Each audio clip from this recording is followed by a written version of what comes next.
sur Europe. Franck Ferrand sur Europe 1, au cœur de l'histoire.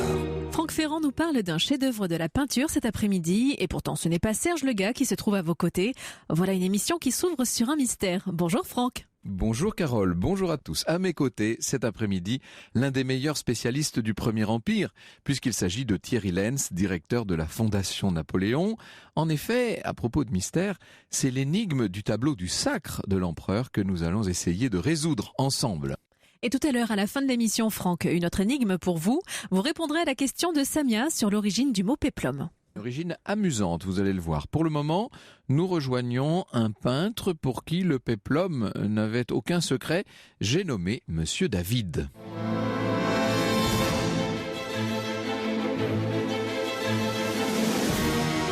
Au cœur de l'histoire, au cœur de l'été, 7 jours sur 7 sur Europe 1. Franck Ferrand.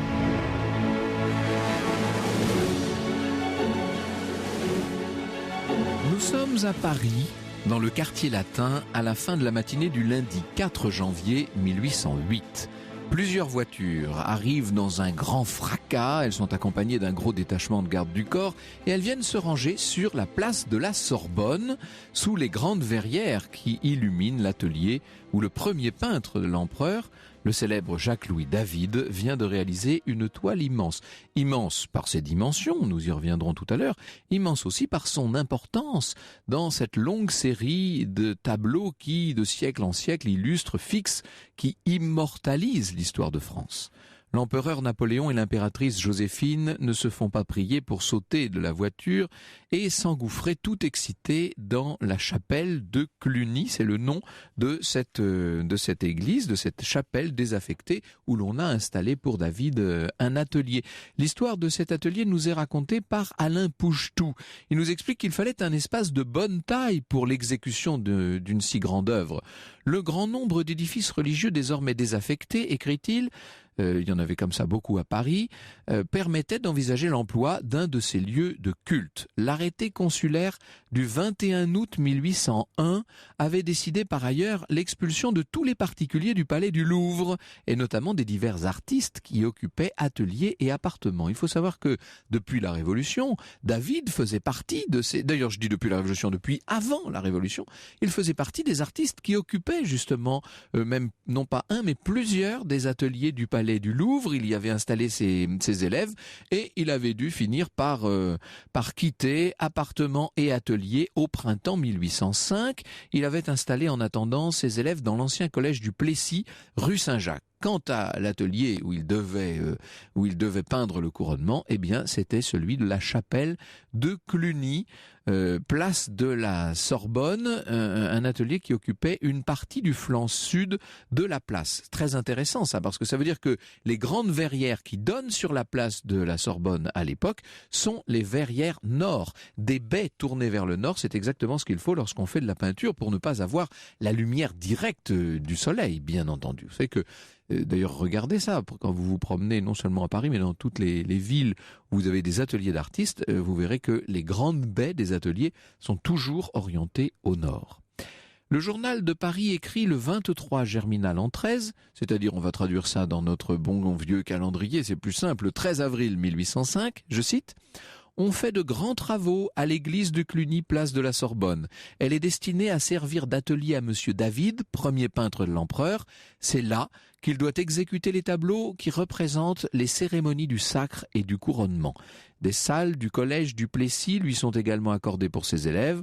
On travaille aussi dans la maison de Sorbonne à pratiquer un plus grand nombre d'ateliers pour les peintres et sculpteurs que les travaux du Louvre ont forcé d'abandonner les logements qu'ils avaient obtenus de la munificence du gouvernement. » J'aime bien le style de la presse de l'époque, une presse dont le moins qu'on puisse dire est qu'elle était, comme elle l'a souvent été du reste, aux ordres du pouvoir en place. Pourquoi Napoléon a-t-il choisi David ? Eh bien parce que c'est le grand peintre du moment, c'est le talent qui est en pleine efflorescence, et on va voir avec Thierry Lenz dans un instant que David avait un certain nombre de concurrents qui eux aussi bénéficiaient des commandes officielles du régime. David était né en 1748, si je ne m'abuse, oui c'est ça. Il était le fils d'un mercier parisien, Maurice David, mais il se trouve que très tôt, à l'âge de 8 ans et demi, 9 ans, il est devenu orphelin de père. Il a été élevé par un oncle qui était lui-même un esthète, un homme de culture, qui a essayé de faire de lui un architecte. Il y aura quelque chose de l'architecte dans les œuvres de David d'ailleurs, il en reste quelque chose, mais évidemment, sa vocation à lui, ça n'était pas l'architecture, c'était la peinture. Et il faut quand même reconnaître que son tuteur, que cet oncle, a eu l'intelligence de lui laisser la bride sur le cou, si je puis dire, et de l'encourager dans cette vocation pour la peinture. Il va concourir pour le prix de Rome, c'était la seule façon de s'en sortir à l'époque, il fallait entrer à l'Académie royale, on est en 1771, il va lui falloir un peu de temps quand même, c'est seulement à la 4e tentative, en 74, que David va remporter le premier prix avec Érasistrate découvrant la cause de la maladie d'Antiochus. On est exactement dans ce genre de grands sujets romains, de grands sujets antiques qui peuplent l'art de l'époque. N'oubliez pas que dans ces années 1770, on est en train de se convertir au néoclassicisme et l'on va chercher dans l'Antiquité, essentiellement dans l'Antiquité romaine, les grands sujets à peindre. On est à une époque où il y a une hiérarchie des genres. Vous savez, il faut peindre des grands sujets historiques notamment. C'est à Rome que part donc David. Il va y passer 5 années. Vous imaginez qu'il rentrera de son séjour romain pétri de la rigueur de l'antique. Et lorsqu'il est de nouveau en France en 1780, alors il va peindre la douleur et les regrets d'Andromaque qui pleure sur le corps d'Hector. Il va ouvrir un atelier qui est un véritable atelier à la romaine où il va former 2 jeunes artistes. On pense à Girodet bien entendu, il faudrait citer le nom d'Ingres, même si Ingres, disons-le, viendra un peu plus tard.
La marche du sacre de Napoléon sur Europe 1, une musique composée par Jean-François Le Sueur.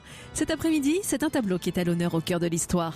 Le sacre de Napoléon, dont le titre complet est Le sacre de l'empereur Napoléon Ier et couronnement de l'impératrice Joséphine dans la cathédrale de Paris le 2 décembre 1804. Un tableau signé David que l'on apprend à connaître grâce à vous, Franck. David, cet homme pétri des idéaux républicains de la Révolution et qui avait connu une première heure de gloire au moment même de la terreur. N'oubliez pas qu'il était proche de Robespierre, ce David. C'est curieux que ce soit lui qui immortalise le couronnement d'un empereur, vous l'avouerez. Il avait été député à la Convention, membre du comité de sûreté générale. C'est lui qui organisait les grandes fêtes de la Révolution, vous savez, les espèces de grandes cérémonies. Et alors, si vous prenez les grands tableaux de l'époque révolutionnaire, c'est Marat assassiné, évidemment, tableau très célèbre. C'est la mort du jeune Barras, c'est le serment du jeu de paume. Alors ça, c'est une toile assez contemporaine et qui ne sera jamais achevée du reste.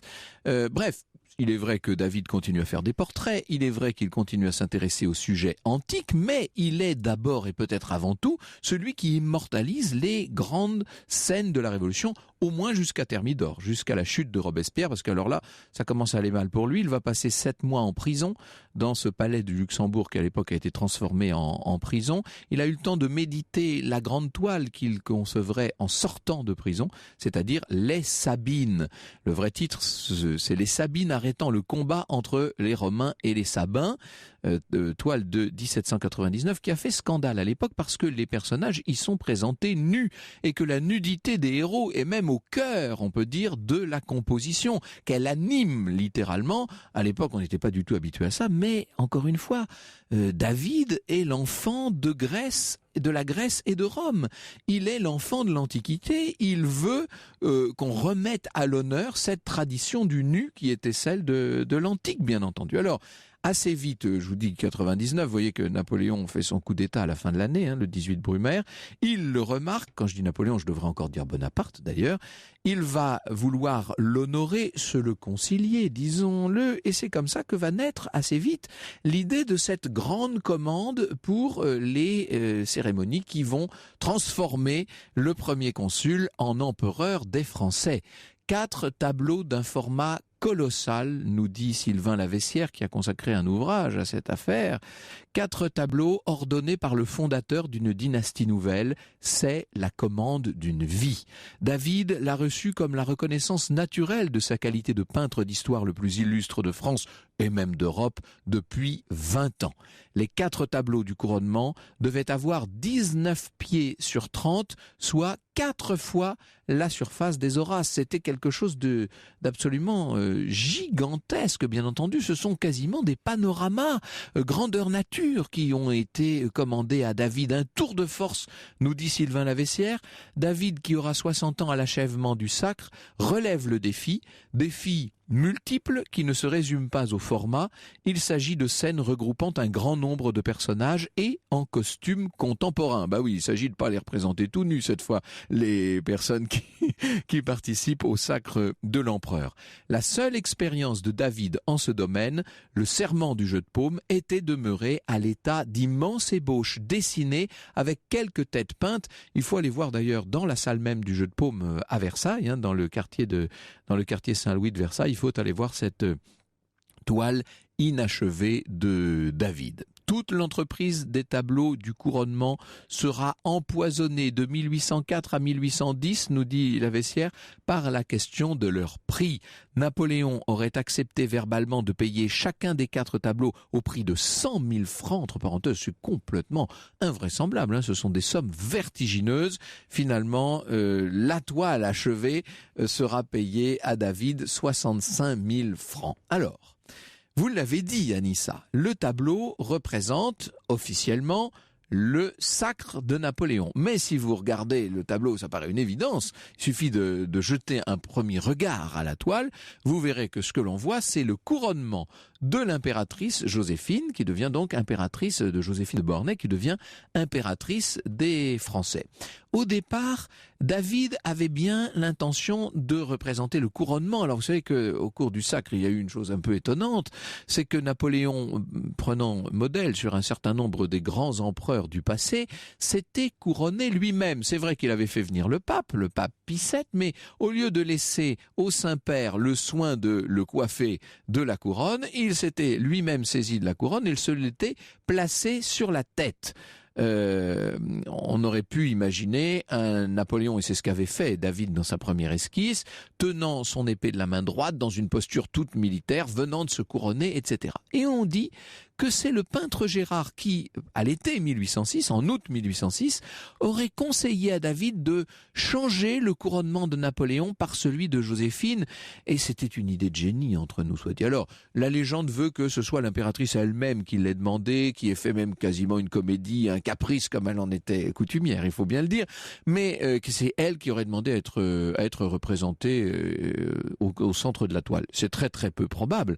Ce qui est certain, c'est que c'est une très belle idée d'artiste, et que le conseil de Gérard à David a été un conseil magnifique parce qu'il donne à la toile toute sa noblesse et j'ai envie de dire, il lui donne aussi une douceur, une féminité qui n'aurait sûrement pas animé la toile si l'on y avait vu Napoléon dans la posture toute militaire du héros venant de se couronner lui-même. Donc il y a dans cette sorte de synthèse et dans ce couronnement de l'impératrice une grande idée artistique qui va devenir aussi, et nous le voyons dans un instant, une idée politique. Sur Europe 1, au cœur de l'histoire, au cœur de l'été, revient dans un instant.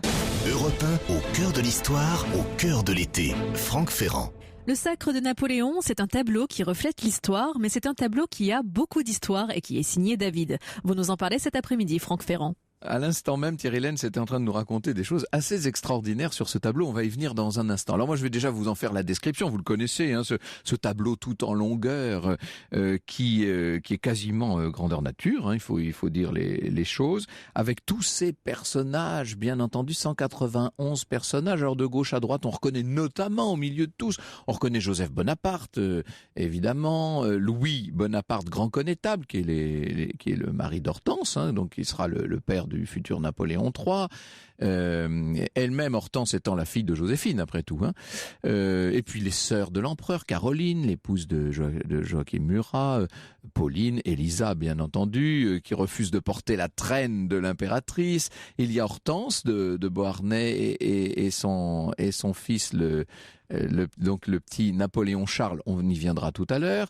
Et puis Julie, l'épouse de Joseph. Au premier plan, à droite, Lebrun, l'architrésorier, qui tient le sceptre symbolique, qui a Cambacérès, archichancelier, qui porte la main de justice. Le maréchal Berthier, qui lui porte le globe impérial. Talleyrand, grand chambellan de l'Empire, vêtu de son manteau rouge. Il y a aussi le maréchal Bernadotte, Eugène de Beauharnais. Eugène, c'est aussi le fils de Joséphine. Donc vous voyez à quel point, entre parenthèses, Joséphine est véritablement non seulement au centre de la composition, mais au centre de ce qui anime le tableau lui-même. Et puis tout le reste de l'Assemblée, les gens d'église, à commencer par le pape Pie VII, bien entendu, qui est la figure la plus lumineuse du tableau. Et il est en train de faire une bénédiction derrière Napoléon. C'est intéressant de voir que, pour autant qu'on puisse en juger d'ailleurs, parce que la lumière est relativement diffuse sur cette toile, il semblerait que la figure qui accroche le plus la lumière, ça n'est pas Napoléon en train de couronner son épouse, c'est le pape Pie VII. N'oubliez pas que c'est David qui tient le pinceau. Tout ça est quand même une sorte de bouillon. C'est un nœud de paradoxe. Alors il y a un certain nombre de personnages qui n'étaient pas présents au moment du sacre le 2 décembre 1804 et qui se retrouvent sur la toile. C'est le cas du cardinal Caprara, placé à la droite du pape dans le tableau. Idem pour l'ambassadeur de l'Empire ottoman, qui n'avait pas la possibilité d'entrer dans un lieu de culte catholique, mais qu'on a figuré néanmoins au second plan du tableau avec tous les diplomates, tout le corps diplomatique. Il faut imaginer les gens qui venaient voir la toile au moment de sa toute première exposition pour essayer de s'y retrouver, bien entendu, de se voir sur le tableau. Et puis, et ça on le sait bien entendu, Laetitia. Vous savez que la mère de Napoléon, qui était à Rome auprès de Lucien au moment du sacre, la mère de Napoléon a été rajoutée complètement au centre de la composition, bien en vue dans sa tribune, dans cette tribune où David s'est représenté au milieu des membres de sa propre famille et du peintre vient son maître. Alors, ça ce sont les choses qu'on connaît généralement. Dans un instant, avec Thierry Lenz, nous allons venir sur tout ce qu'on ne connaît pas. Et je vous assure qu'il y en a des surprises sur ce tableau du sacre. Qu'a pensé, alors dans un premier temps, c'est l'impératrice qui est venue visiter le tableau. Il a été considéré comme achevé le 18 novembre 1807, ce tableau. Et dès le 28, l'impératrice est venue avec toute une partie de la cour voir le tableau dans la chapelle.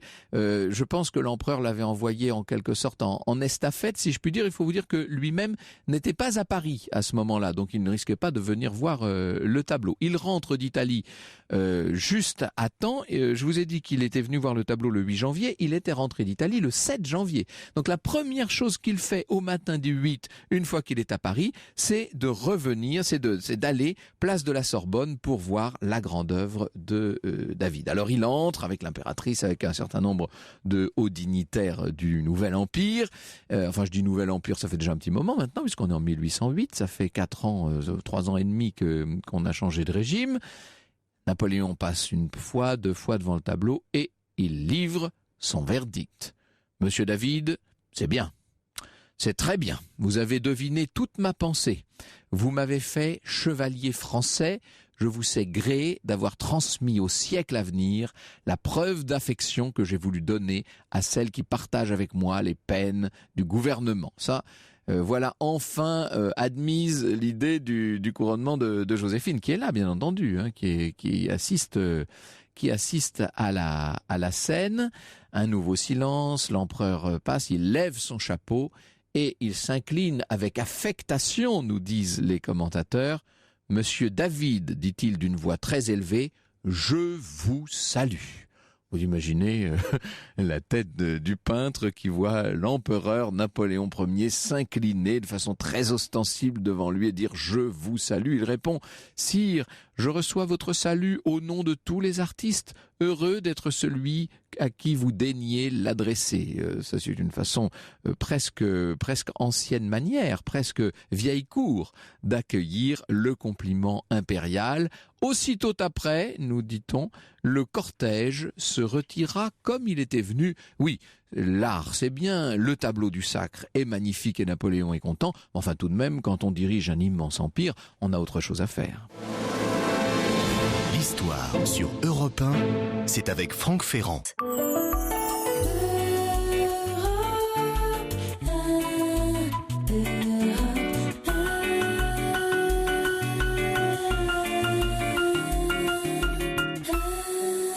Au cœur de l'histoire consacrée au tableau du sacre de Napoléon, on revient dans un instant avec Franck Ferrand et son invité sur Europe 1. Ce sera juste après Is Over the Rainbow. Bel après-midi.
Way up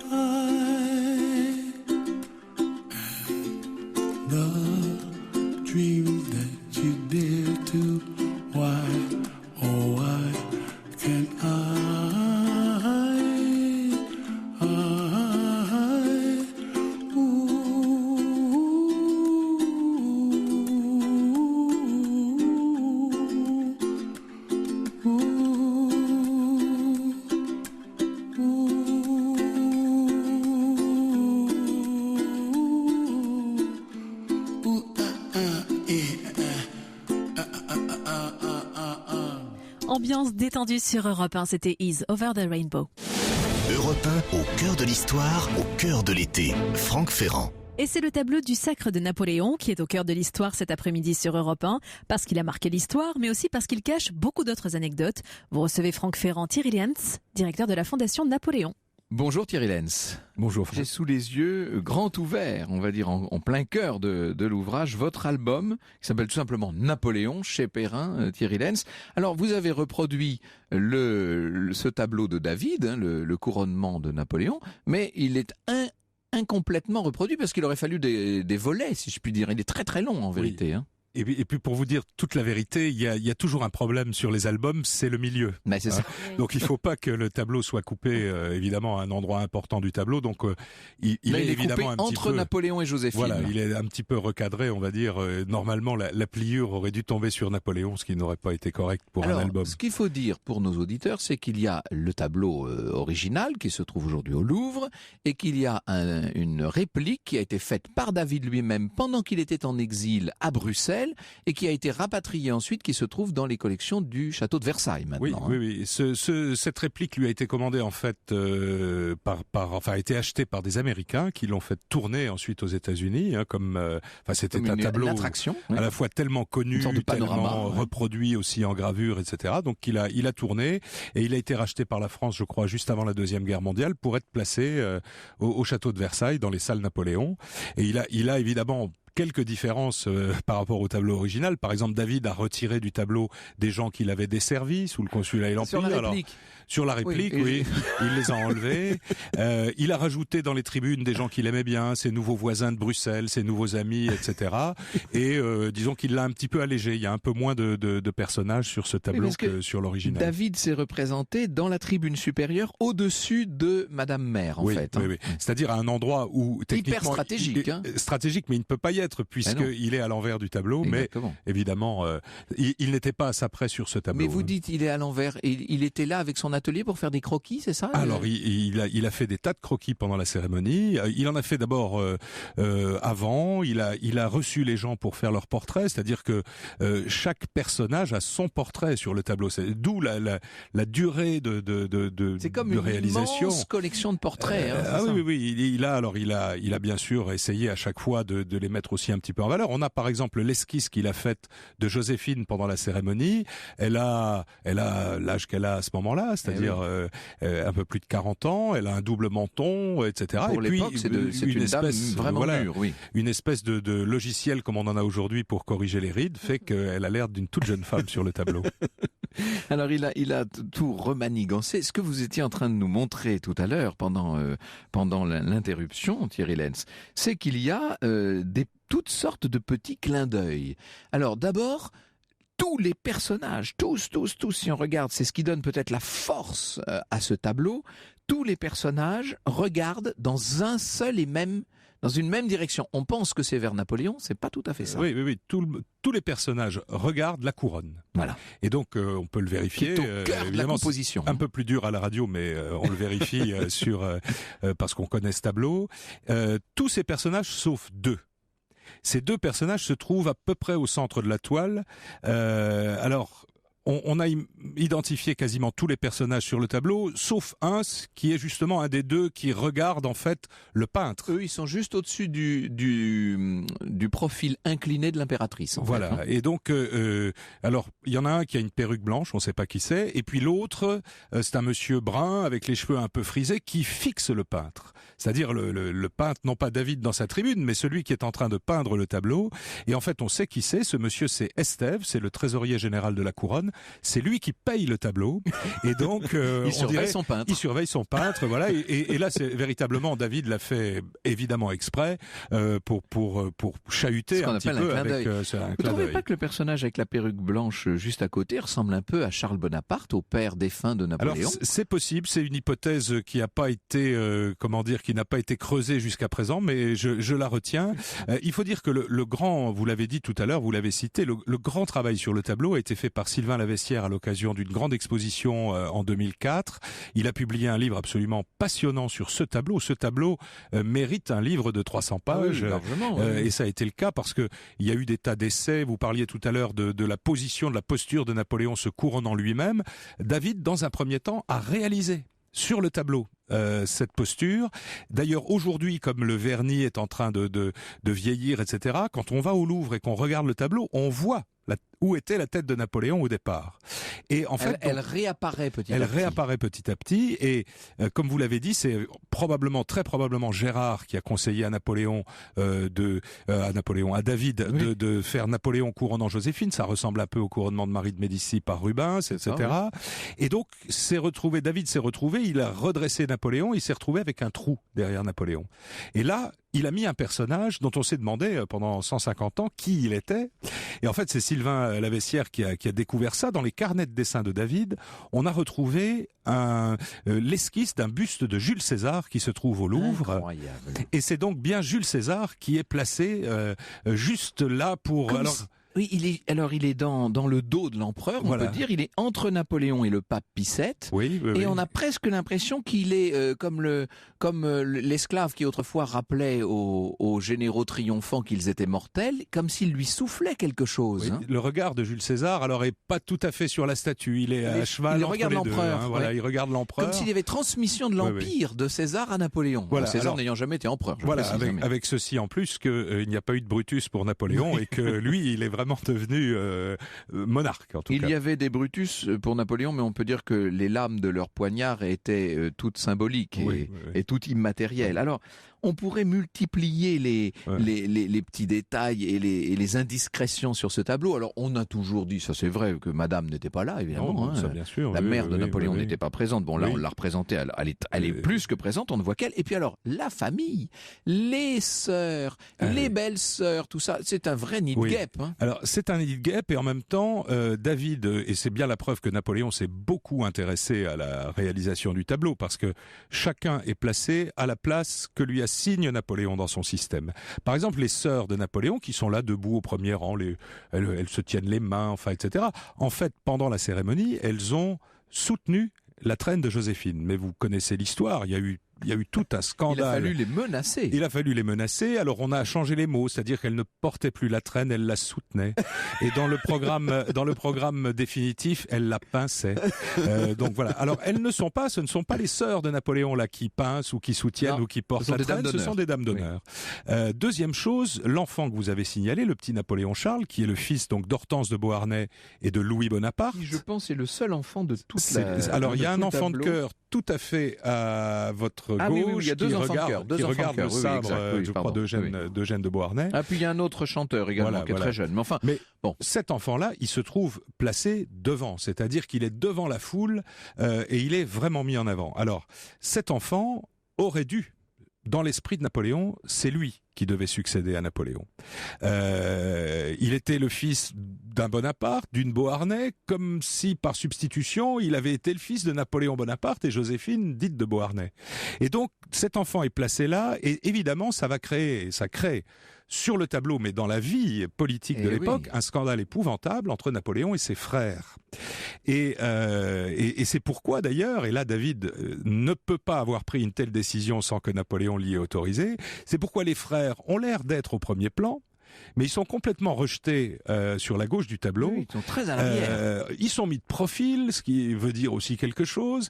Et évidemment, ils vont être un peu furieux de tout ça. Notamment, alors Joseph, qui est le plus intelligent de la fratrie, va avoir l'intelligence de ne pas en parler, de le garder pour lui. Mais Louis, par contre, qui lui est un peu fou, va écrire à David pour se plaindre. Idiot, parce que évidemment, ça souligne la situation. Voilà. Et donc, vous voyez toute la politique est là dans ce.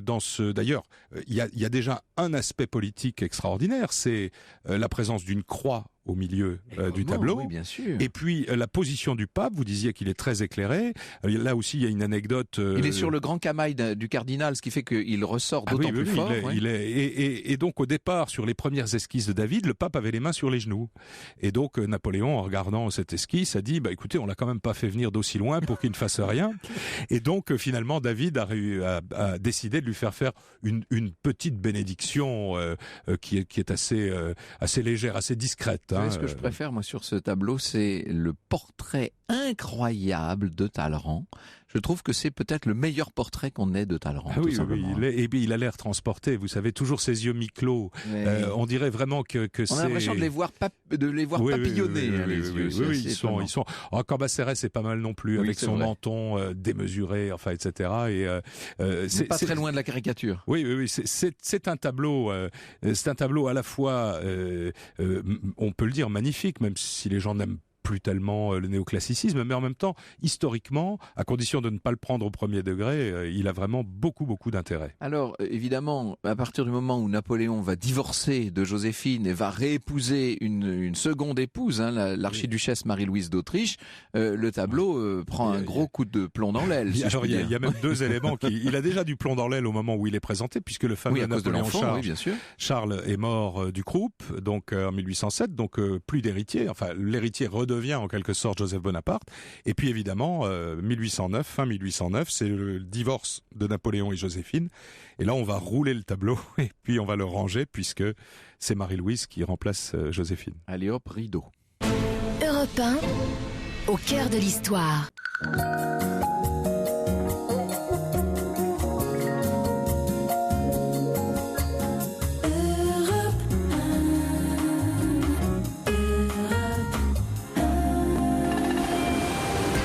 Jusqu'au 14 août, Europe 1 vous offre vos vacances. Chaque jour, un voyage à gagner. Aujourd'hui, vous jouez pour un séjour d'une semaine en demi-pension pour 2 adultes et 2 enfants au club Vacances Bleues 3 étoiles plein sud à Hyères-les-Palmiers pour vivre des vacances inoubliables. Face à la mer Méditerranée et aux îles d'Or. Vous profiterez de la plage avec plan d'eau privé, des activités nautiques, mais aussi du trapèze volant. Plus d'informations sur ce voyage d'une valeur de plus de 3 000 € sur vacancesbleues.fr. Pour tenter votre chance et peut-être gagner ce superbe voyage, envoyez le code JEU, J-E-U, par SMS au 7 39 21, 65 centimes plus coût du SMS, ou alors appelez le 39 21, 50 centimes la minute. Et je vous rappelle qu'il faut 3 messages pour jouer. Bonne chance. Europe 1, au cœur de l'histoire, au cœur de l'été. Franck Ferrand.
Et c'est à la loupe cet après-midi sur Europe 1 que nous regardons le tableau du sacre de Napoléon.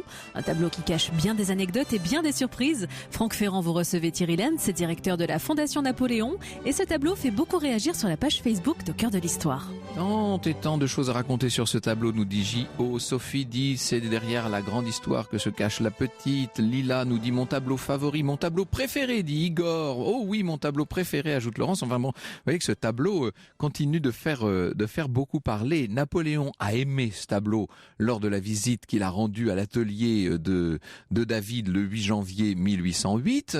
Et on est frappé de la justesse de son jugement en matière artistique, Thierry Lenz.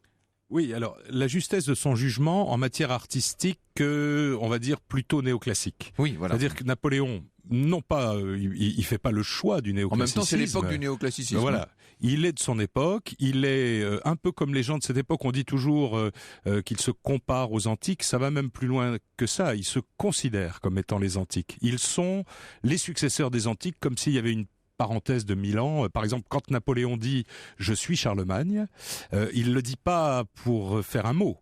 Il le dit parce qu'il est convaincu d'être le successeur de Charlemagne. Pour nous, c'est un peu difficile à comprendre, mais l'époque veut ça.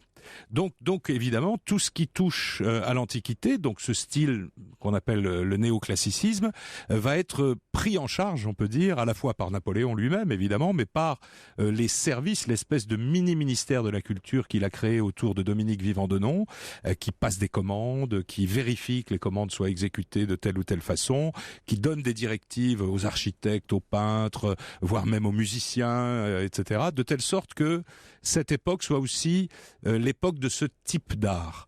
Ça ne veut pas dire qu'il n'en existe pas d'autres. Par exemple, Joséphine est très en pointe sur le style troubadour, qui est un style qui sur la peinture d'histoire, oui, c'est ça. Au Moyen-Âge. Fleury Richard, etc. Voilà, mais Napoléon, lui, c'est le néoclassicisme, et on va dire au départ un néoclassicisme dont le centre est David. Oui.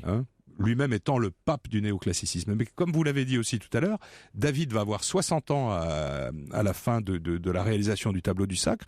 Donc évidemment, il y a aussi la génération suivante qui va être portée Gros, Gérard, Girodet, Ingres dans une certaine mesure, Isabey, toute cette... Isabey pour toute la peinture très... Voilà.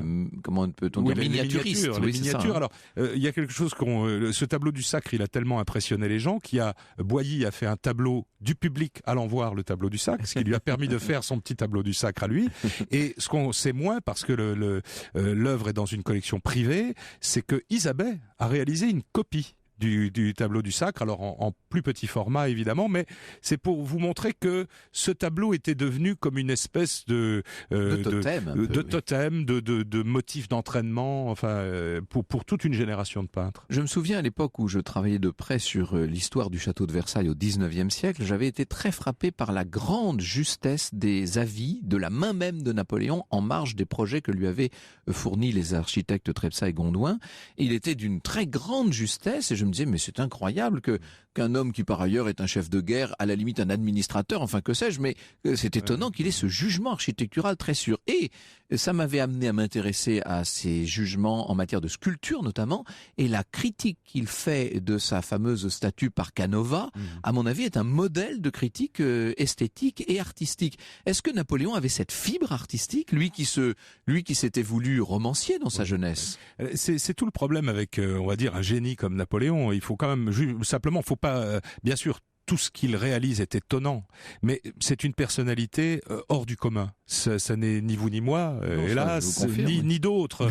Dans l'histoire de l'humanité, il n'y a pas 36 Napoléons, il y en a 4 ou 5 qui sont ces personnages à la fois absolus dans le savoir, dans l'envie d'action, détestables par certains côtés, aimables par d'autres, et ainsi de suite. Alors Napoléon, lui, on ne sait pas trop où il a formé son goût, parce qu'il y avait très peu d'œuvres d'art à la Maison Bonaparte. Il n'est pas réputé avoir passé du temps dans les ateliers de peinture ou dans les ateliers de sculpture pendant sa jeunesse. Simplement, ce qu'il y a, c'est que il a une conception globale, on va dire presque globale du monde. Ce serait un peu exagéré, mais c'est un peu ça que je veux dire, et qui fait que il va adapter chacun des domaines à cette conception.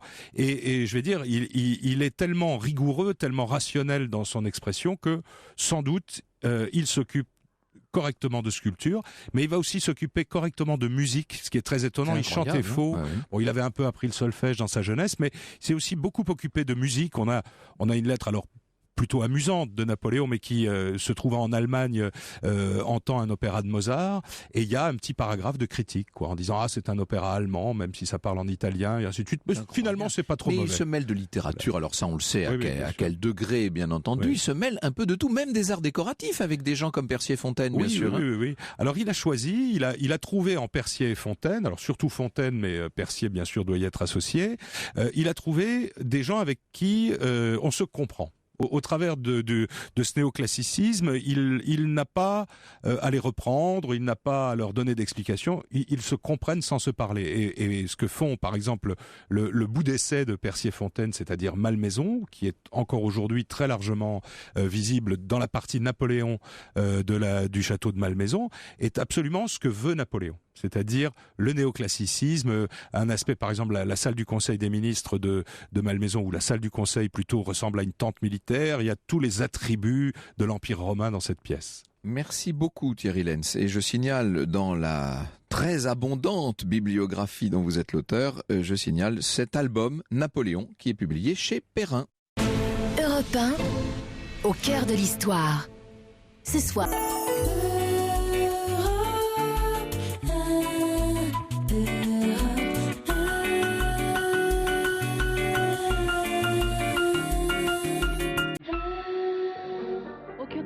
Continue jusqu'à 15h avec vous, Franck Ferrand, et dans un instant, vous répondrez, Franck, à la question de Samia sur l'origine du mot péplum.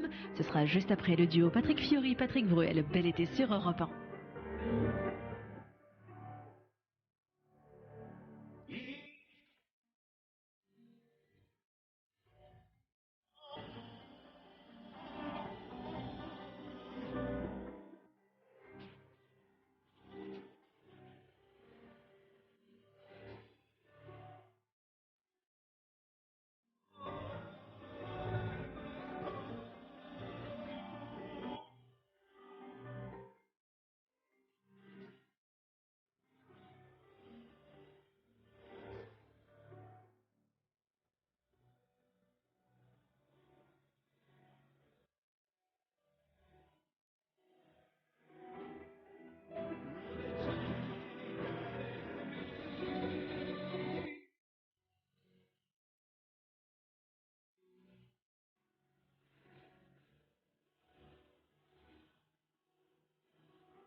La Corse à l'honneur avec Patrick Fiori et Patrick Bruel sur Europe 1, c'était Corsica. aux origines. Alors aujourd'hui, Franck, c'est une question posée par Samia sur le site d'Europe 1, europe1.fr. Elle vous demande l'origine du mot péplum. Alors, moi j'adore les péplums d'abord. Je sais pas si vous aimez les péplums. Ces films souvent de série B, pour pas dire C, qu'on tournait dans les années 50 sur toutes sortes de sujets antiques. Alors, il y a aussi des chefs-d'œuvre, hein, bien entendu. On cite toujours le célèbre Spartacus achevé par Stanley Kubrick. Mais enfin, et puis il y a Ben-Hur, enfin, etc. Alors, toute la série des massistes, nous dit Thierry Lenz. Bref, il y en avait beaucoup. Alors, d'où ça vient ce mot péplum? Eh bien, ça vient d'une pièce d'étoffe qui servait de vêtement aux femmes de l'Antiquité. C'était ce qu'on appelle nous un péplum. D'ailleurs, il serait plus juste de dire un péplos pour être tout à fait juste. C'était donc cette espèce de tunique courte que portaient les femmes. Alors comment est-ce que ça en est venu à désigner un film? Eh bien, probablement que dans les années à l'âge d'or de Cinecittà, hein, justement dans ces années 50, comme les personnages étaient vêtus à l'antique, on s'est mis un peu par dérision à appeler ce genre de film un péplum. Et c'est resté. Et ce qui est drôle, c'est qu'avec le temps, le péplum a gagné petit à petit ses lettres de noblesse. Tiens, ça me donne envie d'en revoir quelques-uns.